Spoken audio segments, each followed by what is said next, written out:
সামনের 12 তারিখে ত্রয়োদশ জাতীয় নির্বাচনে আসুন আমরা সবাই আপনাদেরই ছেলে লুৎফুজ্জামান বাবু সাহেবকে আপনাদের কাছে আবারও সংসদ সদস্য হিসাবে ধানের শীষে ভোট দেওয়ার মাধ্যমে আবার ফিরিয়ে নিয়ে আসি।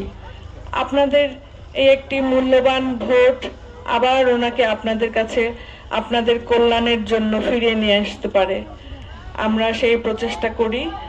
এবং আপনাদের তা আমার আশ্বাস দেওয়ার কিছু নেই, আপনারা আগেও ওনাকে দেখেছেন, আপনাদের জন্য উনি কি করেছেন এবং আমিও জানি আপনারা ওনার জন্য কতখানি অন্তঃপ্রাণ, ওনার জন্য আপনাদের ভালোবাসা, ওনার চিন্তাধারা সবকিছুতেই আপনারা ওনার দেশ, ওনার দেশের মানুষ, ওনার দেশের মানুষ যাতে একটা সুষ্ঠু সুন্দর জীবন যাপন করতে পারে তার জন্য যা যা দরকার, যা যা করণীয় সব সময় ওনার চিন্তাধারায়। আসুন তাহলে আমরা আমাদের এই একটি ক্ষুদ্র প্রচেষ্টা, আপনাদের মূল্যবান ভোটটি এই 12 তারিখে 12 ফেব্রুয়ারি সবাই মিলে আমাদের মধ্যে ভ্রাতৃত্ব বজিয়ে রেখে এবং নির্বাচনী আচরণবিধি মেনে সকাল সকাল ভোট কেন্দ্রে গিয়ে ধানের শীষে ভোটটা দিয়ে ওনাকে জয়যুক্ত করে আবার আমাদের কল্যাণের জন্য ফিরে নিয়ে আসি।